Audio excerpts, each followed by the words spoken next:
আসসালামু আলাইকুম প্রিয় দর্শক, যে যেখান থেকে আমার এই ভিডিওটা দেখছেন আপনাদেরকে জানাই অসংখ্য ধন্যবাদ। আমি আজকে আসছি একটা ধানের জমিনে। এই যে ধানের জমিনে আসছি, ধানের জমিনটা হচ্ছে যে আমরা সাধারণত দেখি আমাদের যে জমিনের মধ্যে যে আমরা মরাসরা বলি বা বলি। দেখেন এখানে দেখতে পাচ্ছেন আপনারা, আপনাদেরকে একটু দেখাই। আমি ক্যামেরাটা একটু এদিকে করে দেখাচ্ছি।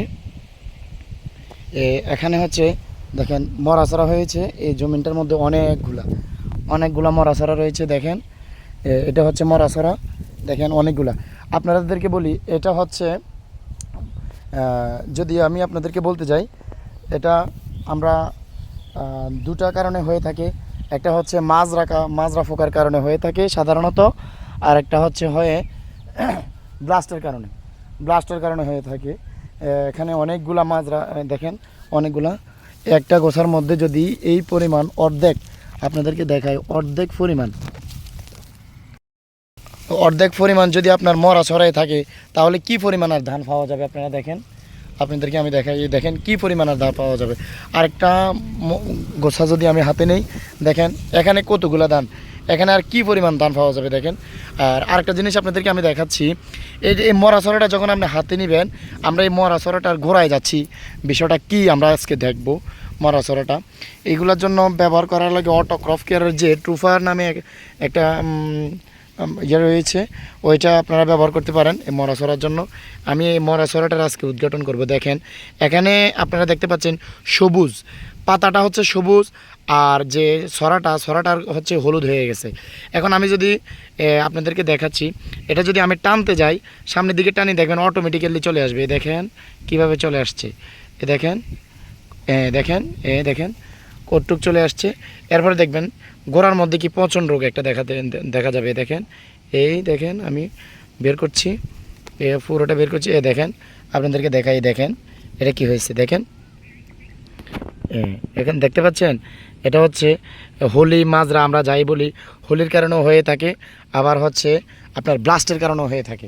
এখানে এভাবে যদি আপনার পুরোটা জমিন যদি এভাবে হয়ে যায়, দেখেন পুরোটা জমিনে যদি এভাবে হয়, যদি আপনার শতকে 1 মণ ধান হতো, ধান পাওয়া যেত, এখন শতকে মনে করেন 1 মণ ধান আর পাওয়া যাবে না।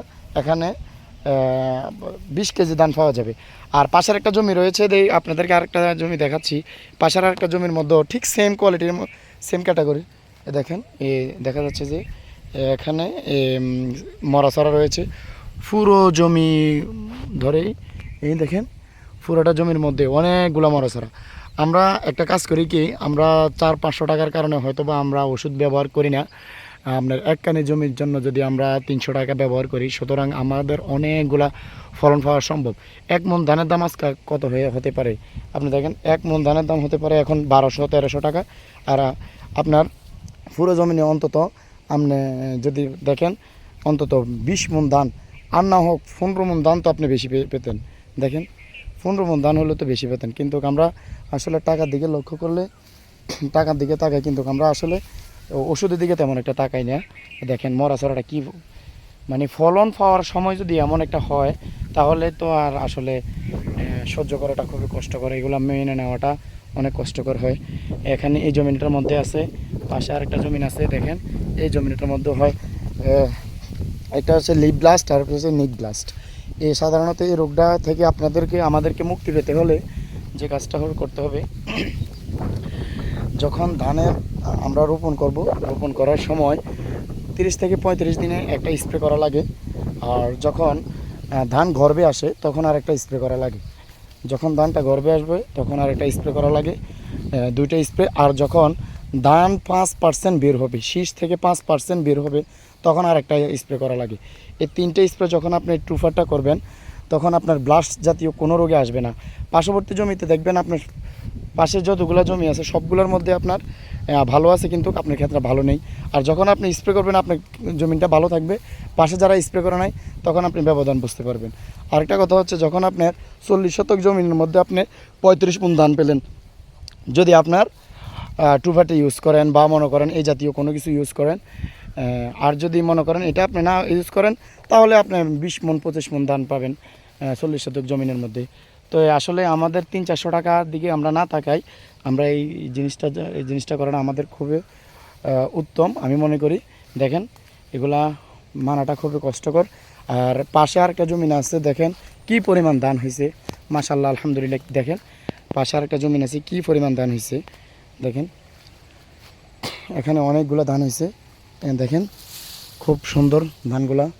আর এই জমিনটার মধ্যে অনেকগুলা শীষ মরা বা সরা মরা, আমরা যেটাই বলি। তো প্রিয় দর্শক, আপনাদেরকে লক্ষ্য করতে হবে যে আসলে আমরা 3 বার স্প্রে করব। 3 বার স্প্রে হচ্ছে 35 দিনের সময়, আর হচ্ছে ধান যখন গর্ভে থাকবে, যখন শীষ থেকে 5% ধান বের হবে, তখন আরেকটা স্প্রে করতে হবে। তো আপনাদেরকে অসংখ্য ধন্যবাদ আমার এই ভিডিওটা দেখার জন্য। আমি পরবর্তী ভিডিও নিয়ে আরেকটা ভিডিও নিয়ে আপনাদের কাছে হাজির হব। আমি কৃষি বাজার থেকে হারুনুর রশিদ। অসংখ্য ধন্যবাদ আমাদের ভিডিওটা দেখার জন্য। এ বলে আপনাদের কাছ থেকে বিদায় নিলাম আজকের জন্য। আসসালামু আলাইকুম রহমতুল্লাহ।